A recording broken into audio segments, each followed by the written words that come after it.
Tamin'ity androany ity kosa dia nanaitra ny fitondram-panjakana ireo manana sy mampiasa ny fiara volant droite na ny familiana ankavanana.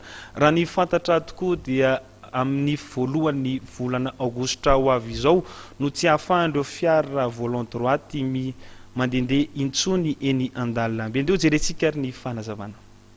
Nanantanteraka fitokonana teny Andotam-penaka ireo tompona fiara familiana avy aty amin'ny ankavanana na volant droite izay nivondronao amin'ny club de volant droite ho fanehoany ny tsy fankasitrahany antidi-panjakana izay mandrara ny fitondrana ireny karazana fiara ireny manomboka amin'ny voalohan'ny volana aogositra ho avy izao.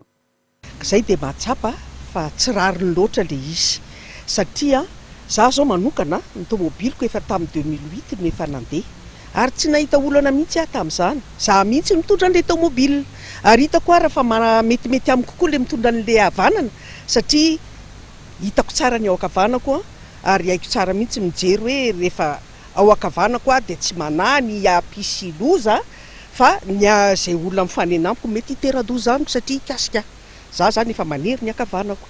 Ankoatran'izay ny taratasy rehetra hatramin'izay tsy nisy filazana hoe ty droite ty gauche.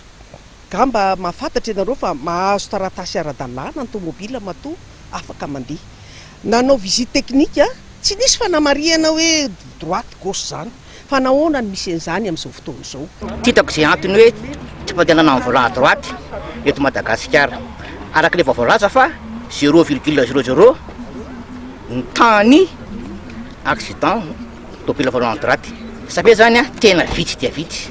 Za zao handicapé mitondra volant droite 15 ans mitondrako tomobile volant droite tsy mbola nanao accident na rehetra mandeha azy ka noho izany mangataka ny fitondram-panjakana mba handefa ny volant droite eto Madagasikara noho sady zao koa famonoana ny olona kolaka ny famadihana ny volant droite ho gauche famonoana olona kolaka ka noho izany aleo mandeha ny volant droite ary ny volant droite koa raha mandeha dia manaraka ny kody volant gauche. Isan'ny ahin'ny tompon'ireto fiara mitondra volant droite reto ny amelana ireo fiara izay vao novidiana lafo.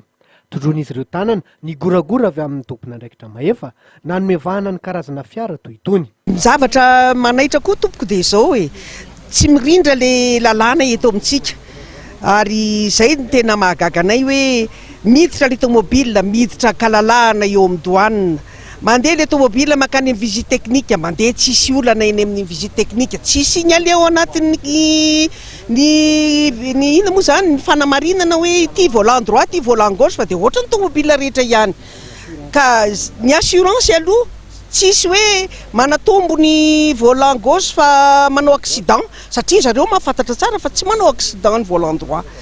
Araka ny fanazavan'ny ministera ny fizahatany ny fitaterana sy ny fizahana ny toetrandro tokoa dia tsy manaraka ny fenitry ny fifamoivozana eto Madagasikara ny sokajina fiara volant droite ary ahina mety hitarika lozam-pifamoivozana mihitsy ny fisian'izy ireny.